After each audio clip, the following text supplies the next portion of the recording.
नमस्कार साथियों, गौरव ज्ञान धारा में आप सभी का स्वागत है और उम्मीद कर रहा हूं कि आप लोगों की पढ़ाई अच्छी ही चल रही होगी। ये सोच के रेस्ट मत करने लग जाना कि अभी एग्जाम बहुत दूर है, क्योंकि ये समय इतना तेजी से निकल जाता है कि पता नहीं चलता है। और जब एग्जाम पास आ जाएगा तब ये लगेगा कि अब क्या पढ़ें, क्या नहीं पढ़ें, क्या छोड़ दें, क्या नहीं छोड़ें। वो वाली सिचुएशन आ जाती है और उस समय महारथी इतने ज्यादा मैदान में होते हैं कि वो कुछ सोचने समझने के लिए पीछे छोड़ते नहीं है। फिर हम हमारी दृष्टि से नहीं, सभी महारथियों की दृष्टि से देखने लगते हैं। उनमें से एक मैं भी शामिल हूं, मैं इनसे अछूता नहीं हूं, ठीक है। लेकिन फिर भी मैं एक दो एड़ा इंसान हाँ जी का मैं कह दिया करा कि भाई मैं वो काम करा, ठीक है। तो मैं बता दिया करा, बाकी लोग बतावे नहीं।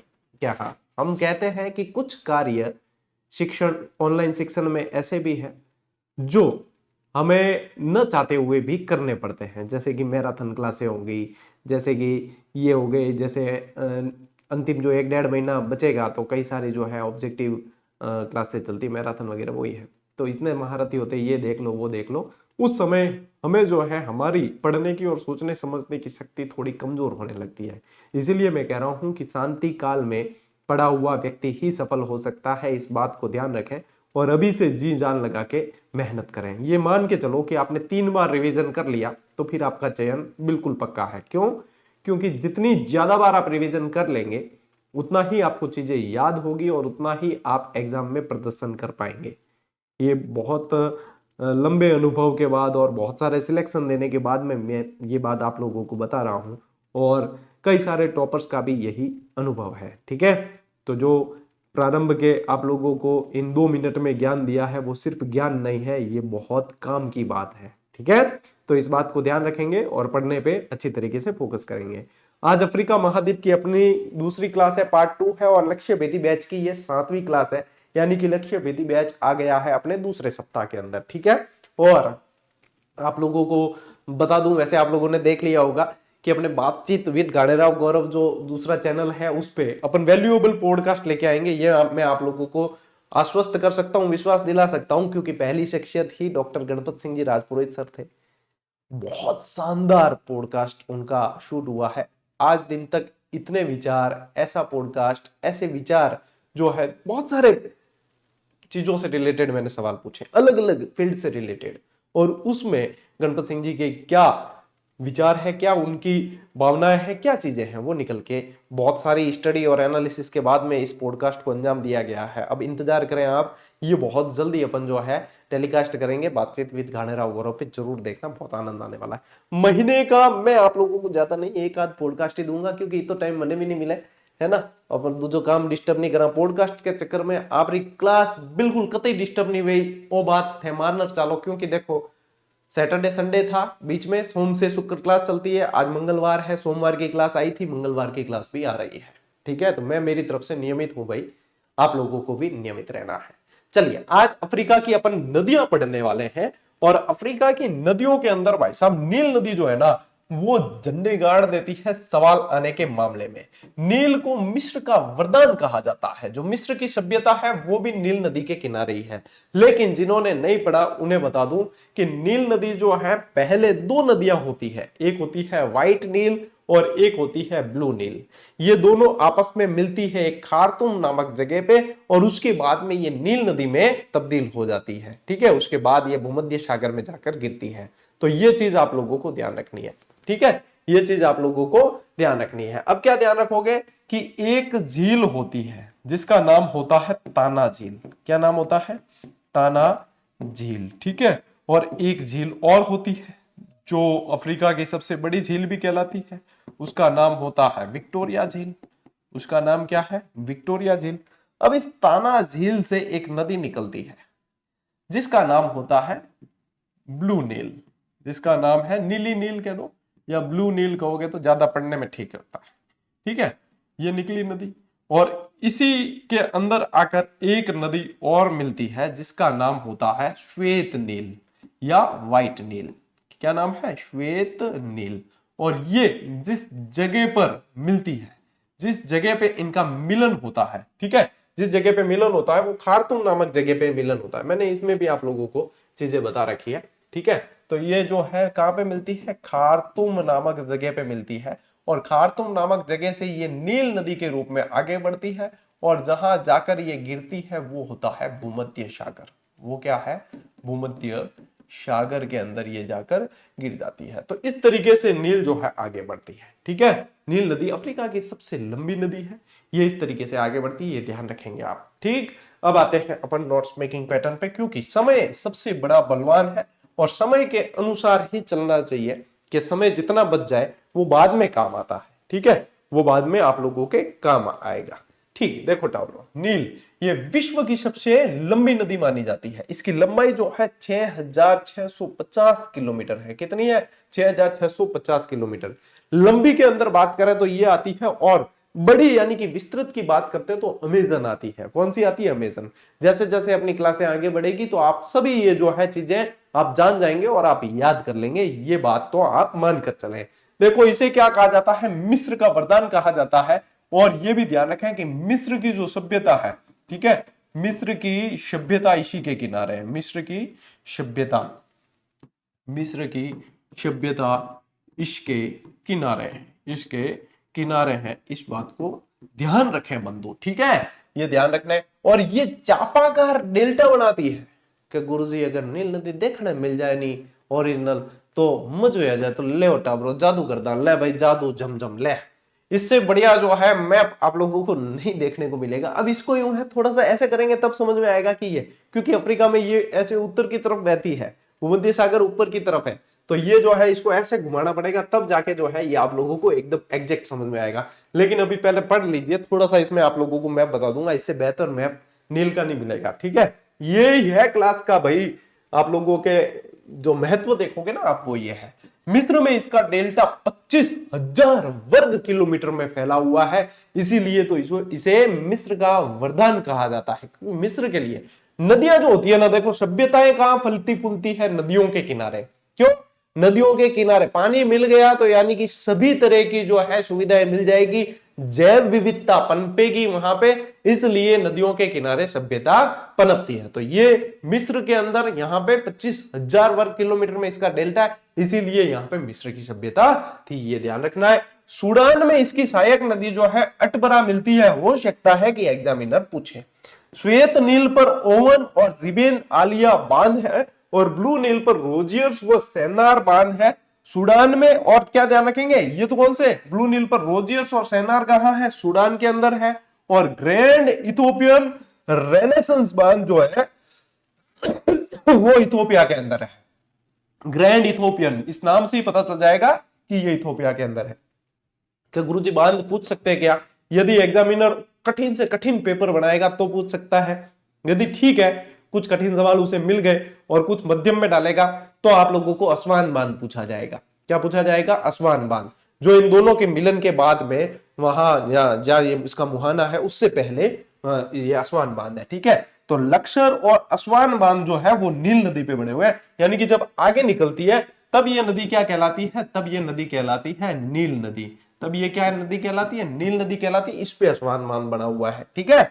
ब्लू नील और सफेद नील के बीच का जो क्षेत्र है वो गेजीरा क्षेत्र कहलाता है। क्या कहलाता है, गेजीरा क्षेत्र कहलाता है। इसको आप जो है थोड़ा सा इंपॉर्टेंट कर देना, क्योंकि ये ऐसा ही प्रश्न है जैसा कि लूणी नदी का सांचौर का दलदली क्षेत्र क्या कहलाता है, नेहड़। हनुमानगढ़ के अंदर गग्गर नदी का क्षेत्र क्या कहलाता है, नाली। तो ये उसी तरीके का प्रश्न है कि गेजीरा क्षेत्र कहां है, कौन सी नदी पे है, कौन से महाद्वीप के अंदर है, कहीं से भी कैसे भी एग्जामिनर पूछ सकता है, तो आप लोगों को ये ध्यान रखना है, ठीक है। तो ये गेजीरा क्षेत्र, यहां से क्या क्या चीजें याद हुई, नील का डेल्टा कैसा है, चापाकार डेल्टा है। नील सबसे लंबी नदी हो गई, लंबाई याद नहीं रहे कोई बात नहीं, कि 6,500 किलोमीटर अधिक है, बस ये तो याद रख लियो, ठीक है। मिस्र का वरदान कहा जाता है, असवान बांध है इस पे, ब्लू नील और श्वेत नील के रूप में ये निकलती है, ये ध्यान रखना है बस। और क्या टाबरो ले स्क्रीनशॉट, और आगे अब थान थोड़ा डायग्राम बता दा। देखो अब यूं है कि इन डायग्राम ने थोड़ा यूं ऊपर करानी, देखो जैसे कि ये आ गई आप लोगों के क्या, लाल सागर है ना, रेड सी, और इधर क्या है, भूमध्य सागर। यहाँ पे क्या है, भूमध्य सागर है। ऊपर करोगे तो आप लोगों को मैप तो मैंने बहुत सारे करवाए हैं, ठीक है, तो ऐसा तो है नहीं कि आप लोगों को चीजें ध्यान नहीं है, क्योंकि मैं रोज कहता हूं, बार बार कहता हूं कि भैया मैप देखो, मैप देखो। वर्ल्ड का मैप आप लोगों को बिल्कुल अच्छे से याद होना चाहिए, क्योंकि ये चीजें, इसलिए तो एक क्लास ही पूरी मैप पर आधारित थी, सबसे पहली क्लास मैप पर आधारित थी। ये चीजें बार बार आएगी, इसीलिए कहता हूं। अब देखो ये रही विक्टोरिया झील, ये कौन सी है? ये है आप लोगों के विक्टोरिया झील, विक्टोरिया झील, ठीक है। और ये है यहाँ पे छोटी सी ताना झील, यहाँ पे है ताना झील। अब देखो इस विक्टोरिया झील से जो है ये नदी निकल के आई है, ये देखो ये व्हाइट नील, ये क्या है? ये श्वेत नील, ये रही। थोड़ा सा मैं इसमें हिंदी में भी लिख देता हूं, आप लोगों के पास आ जाएगी ये पीडीएफ।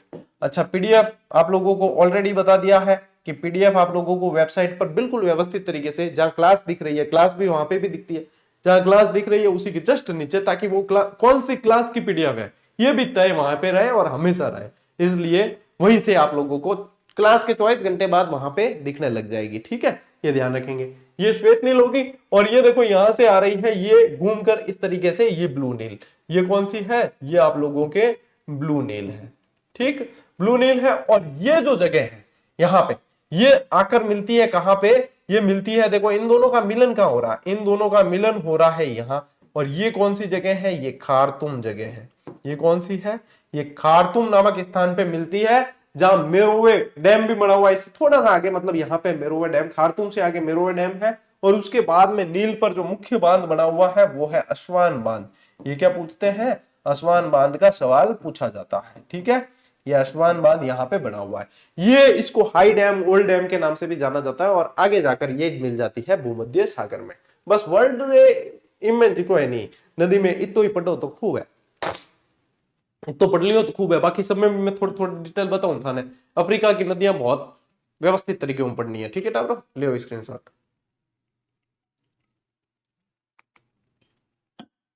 आगे बढ़ते हैं, और आगे आती है आप लोगों के लिए कांगो नदी या जायरे नदी जिसको बोला जाता है।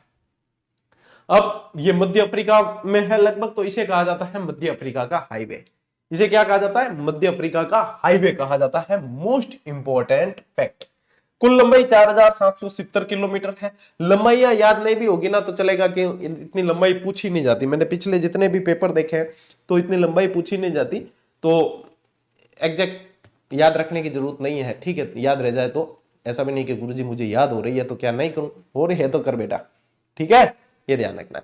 पश्चिमी अफ्रीका के फाउटा जालोन से निकलकर ये गिनी की खाड़ी में गिरती है, और भूमध्य रेखा को 2 बार क्रॉस करती है। देखो, कर्क रेखा को 2 बार काटने वाली नदी कौन सी है? अपनी माही, क्योंकि माही अपने राजस्थान में, तो अपनी माही नदी कर्क को 2 बार काटती है।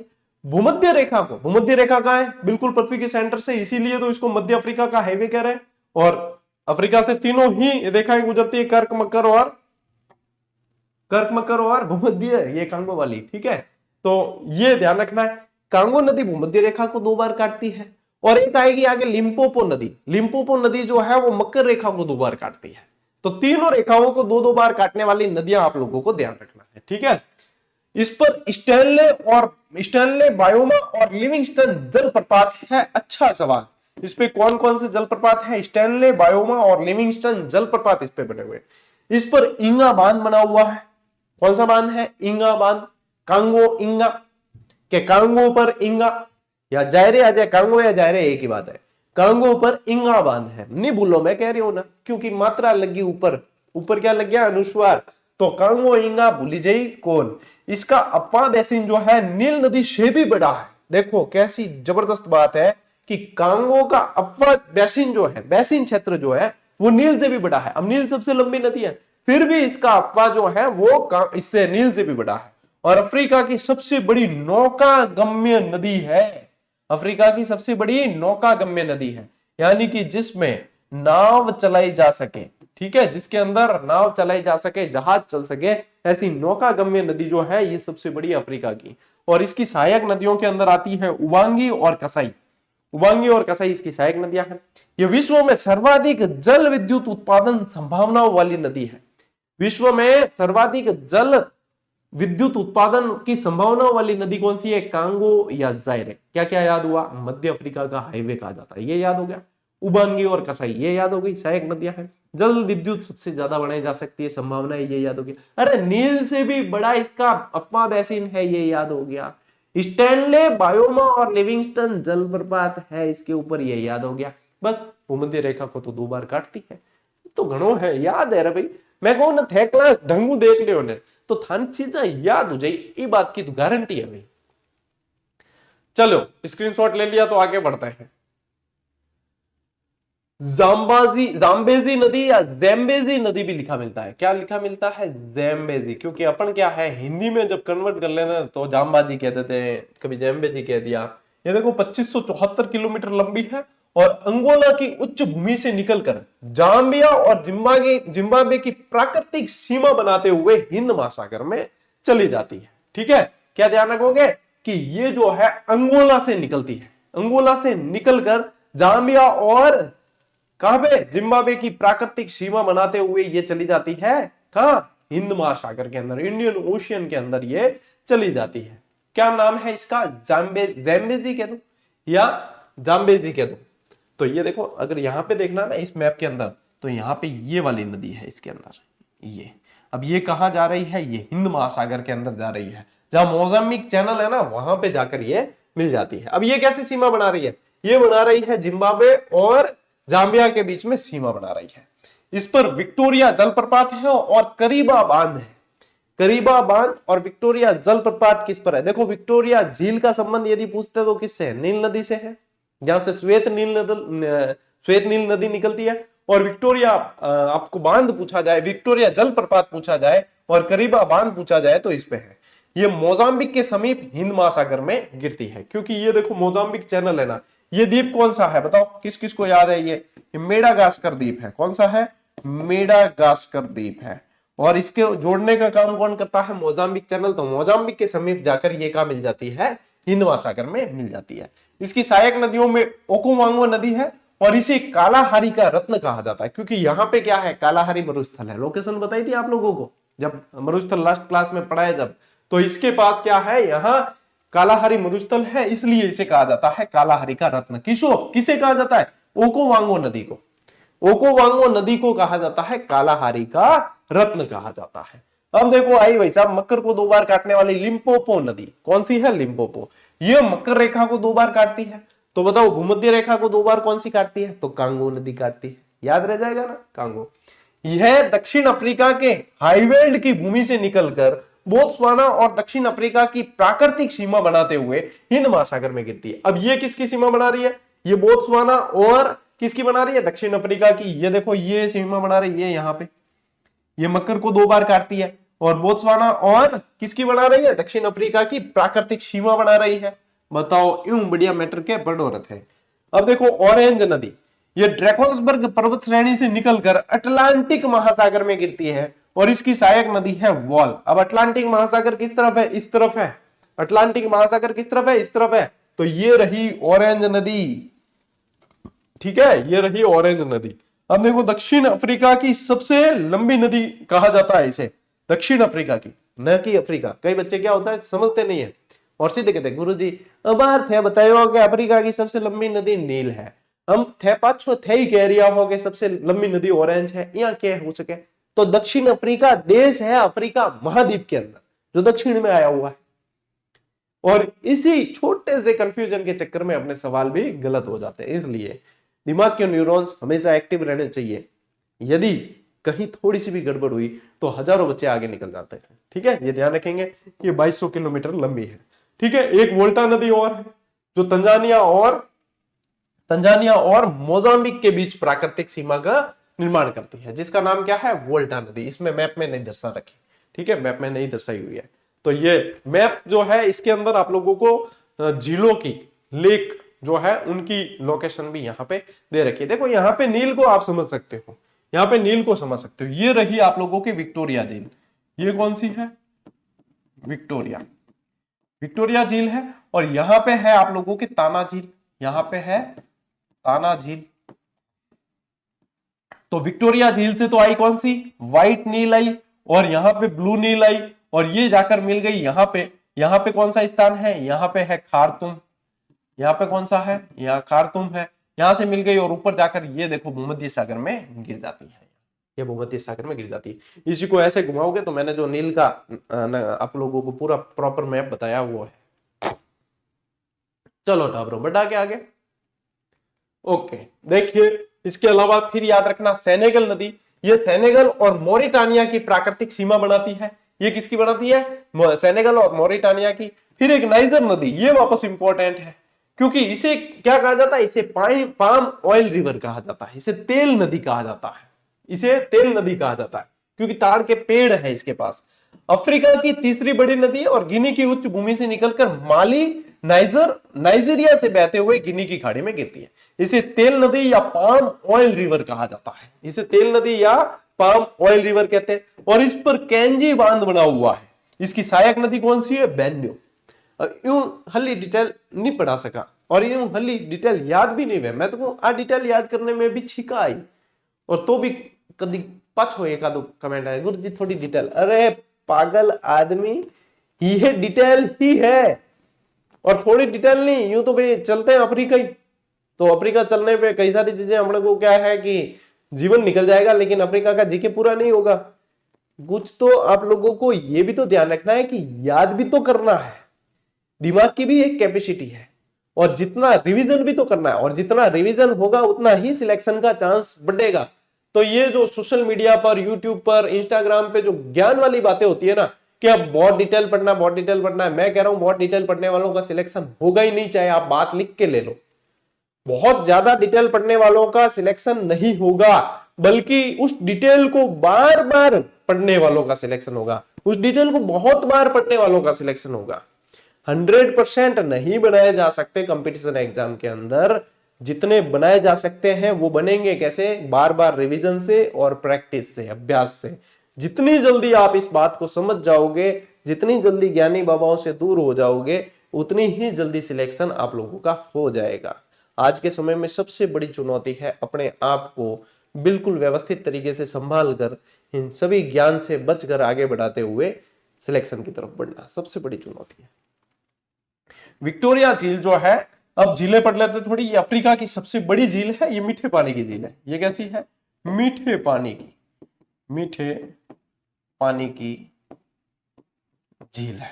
इसका विस्तार केन्या, तंजानिया और युगांडा देशों के मध्य है। अब देखो, ये देखोगे ना, यहाँ पे मैंने बताई आप लोगों को विक्टोरिया झील। अब यहाँ पे ये जो है विक्टोरिया का बड़ा मैप ले लिया अपन ने, विक्टोरिया का बड़ा लिया। अब इसी के आसपास देखोगे तो बहुत सारे आइसलैंड दिखेंगे, जैसे कि सेसे आइसलैंड, ठीक है, इसमें पढ़ते रहना भाई, गाम्बा आइलैंड, अब नगाम्बा है वैसे तो, ठीक है, रुसिंगा आइसलैंड, और इसके अलावा उकारा आइसलैंड, उकेरवे आइसलैंड। तो बहुत सारे आइसलैंड बने हुए इसके किनारे, ये ध्यान रखना है। ये सबसे बड़ी झील है इसकी। देखो यहां से ये निकल गई, फिर यहाँ पे विक्टोरिया नील निकली है, यानी कि श्वेत नील निकली है, ठीक है, श्वेत नील निकली है। कटंगा नदी है इसके आगे, कगेरा नदी है, ये इतनी सारी नदियां इससे कनेक्टेड है, ये भी ध्यान रखना है। गुरुमेती नदी है, बहुत सारी नदियां हैं, सिमीवू नदी है, तो ये सारी चीजें ध्यान रखनी है। और बताता हूं चीजें, देखो टंगानिका झील, टंगानिका झील जो है विश्व की दूसरी और अफ्रीका महाद्वीप की सबसे गहरी झील है।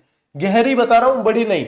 विश्व की दूसरी और अफ्रीका महाद्वीप की सबसे गहरी झील है। विश्व की सबसे गहरी झील कौन सी है? बेकाल झील है, रूस के अंदर। कौन सी है? बेकाल झील, 1940 मीटर गहरी है वो। ताना झील इथोपिया में मीठे पानी की झील है। ताना झील का यहाँ पे झीलें दे भी रखी है, ये देखो, ये टंगानिका झील ये रही, ये विक्टोरिया झील ये रही, ठीक है। तो यहाँ पे भी आप झीलें जो है देख सकते हो, ठीक है, तो ये ध्यान रखना। वोल्टा झील घाना देश में है और घाना देश में मीठे पानी की झील है। चाड झील ये नाइजीरिया और चाड के बीच खारे पानी की है। चाड झील का क्या है मेन चीज, क्या ध्यान रखनी है? खारे पानी की झील है। और चोटस, या इस तरीके से लिखा मिलेगा, चोट्स, ये मात्रा के साथ। चोट्स किसे कहा जाता है? सहारा मरुस्थल के अंदर जो खारे पानी की छोटी छोटी झीलें हैं उन्हें कहा जाता है चोट्स। अब जैसे अपने यहाँ पे भी मरुस्थल के अंदर पढ़ते हैं ना अपन, बहुत सारी झीलें पढ़ते हैं अपन, खड़ीन पढ़ते हैं, पलाया पढ़ते हैं, सेलिनास पढ़ते हैं, तो उसी तरीके से सहारा मरुस्थल में भी पाई जाती है। और सहारा मरुस्थल के अंदर जो खारे पानी की झीलें हैं उनको कहा जाता है चोट्स, ठीक है। तो ये ध्यान रखना, अपन जैसे रण और टाट पढ़ते हैं राजस्थान के अंदर, वैसे यहाँ पे चोट्स ध्यान में रखना है आपको, ठीक है। इसका स्क्रीनशॉट लो बेटा जी। मैं बता रहा हूं, अफ्रीका के यूं है कि अफ्रीका को क्या कहा जाता है? भविष्य का महाद्वीप। तो इसके अंदर, और काला महाद्वीप भी कहते हैं, अंध महाद्वीप भी कहते हैं, इसके अंदर खनिज बहुत ज्यादा है। सोना देखोगे ना तो सबसे ज्यादा जोहान्सबर्ग में निकलता है। हीरा, यदि हीरे देखोगे तो किम्बरले में सबसे बड़ा हीरा भी निकल रहा था, किम्बरले की खान में, ठीक है। तो यहाँ पे खनिज बहुत ज्यादा है, तो खनिजों के अंदर थोड़ी सी डिटेल अपने को पढ़नी पड़ेगी। लो एस के लिए यहाँ पे ये जो ध्यान रखना है, बोमी की पहाड़ी जो लाइबेरिया में है, ट्रांसवाल क्षेत्र दक्षिण अफ्रीका में है, और क्यू क्षेत्र जो जाम्बिया में है, यहाँ पे लोहा एस का अधिक है। अब देखो डायरेक्ट ये इतनी चीजें याद नहीं हो तो क्या ध्यान रखोगे, जैसे यहां से लाइबेरिया, यहां से दक्षिण अफ्रीका, ट्रांसवाल तो याद रखना पड़ेगा, और सीधा जाम्बिया ऐसे। कोयला विंटबैग जो नटाल क्षेत्र के अंदर है। अब गांधी जी पढ़े हैं तो अपन को कई सारी चीजें याद आएगी, जैसे गांधी जी जा रहे थे ट्रांसवाल से प्रिटोरिया, नटाल कांग्रेस की स्थापना की, तो बहुत सारी चीजें, गांधी जी गए थे ना, अफ्रीका गए थे गांधी जी, तो ये वहां से भी अपने को लिंक करके याद कर सकते हैं। दक्षिण अफ्रीका और वांकी जो जिम्बाब्वे में पड़ता है, यहाँ पे कोयला अधिक है। सोने की बात करें तो विट वाटर रेड की खान है जो जोहान्सबर्ग में है। जोहान्सबर्ग वैसे भी सोना सर्वाधिक है, यहाँ पे ध्यान रखना, सोना सर्वाधिक, गोल्ड ज्यादा, सोना सर्वाधिक है, दक्षिण अफ्रीका के अंदर है। और ये विश्व की सबसे बड़ी सोने की खान है जोहान्सबर्ग वाली। नाम भी पूछ ले, पिछली बार मैंने नाम नहीं बताया था, इस बार नाम के साथ में बता रहा हूं, तो ये ध्यान रखेंगे। तांबा जो है ध्यान रखना, कटंगा, कटंगा क्षेत्र शावा प्रदेश जायरे देश के अंदर है, और कटंगा से जाम्बिया तक 80 किलोमीटर लंबी पट्टी तांबे के लिए जानी जाती है। जैसे अपने यहाँ पे खेतड़ी के अंदर लंबी पट्टी है ना, वैसे यहाँ पे भी है। इसके अलावा क्या है, लुबुम्बाशी, देखो नाम भी अफ्रीका में, जैसे अपन अफ्रीकी भाषा में बोल रहे हैं ऐसा लग रहा है। लुबुम्बाशी क्षेत्र जायरे देश का भी इसके लिए प्रसिद्ध है। हीरा किम्बरले की खान दक्षिण अफ्रीका इसके लिए प्रसिद्ध है, और कसाई क्षेत्र जाम्बिया देश का इसके लिए प्रसिद्ध है। मैंगनीज ये घाना का नसूता क्षेत्र और गैबोन का माउंडे क्षेत्र। पेट्रोलियम के लिए लीबिया, मिस्र और अल्जीरिया और सूडान प्रसिद्ध है। पेट्रोलियम के लिए, पेट्रोलियम के लिए लीबिया, मिस्र, अल्जीरिया और सूडान है, और इन सभी में लीबिया में सबसे ज्यादा पेट्रोलियम उत्पादक इसको माना जाता है, ठीक है। लीबिया में सबसे ज्यादा अफ्रीका का पेट्रोलियम यहां से निकलता है, विश्व का नहीं, अफ्रीका का। तो ये देश इसमें पेट्रोलियम के लिए जाने जाते हैं, ठीक है, ध्यान रखना। चलो स्क्रीनशॉट ले लो टाब्रो। अच्छा, इसी के साथ अपनी ये क्लास पूरी होगी। क्या होगा कि टुकड़े टुकड़ों में पढ़ने से याद हो जाता है, और समय वैसे है आप लोगों के पास, और आप लोगों को बाकी चीजें भी पढ़नी होती है जीके के अलावा, तो ये चीजें हैं, ठीक है। साथ साथ में अभ्यास आप जारी रखेंगे, ठीक है, साथ साथ में अभ्यास आप लोगों को जारी रखना है।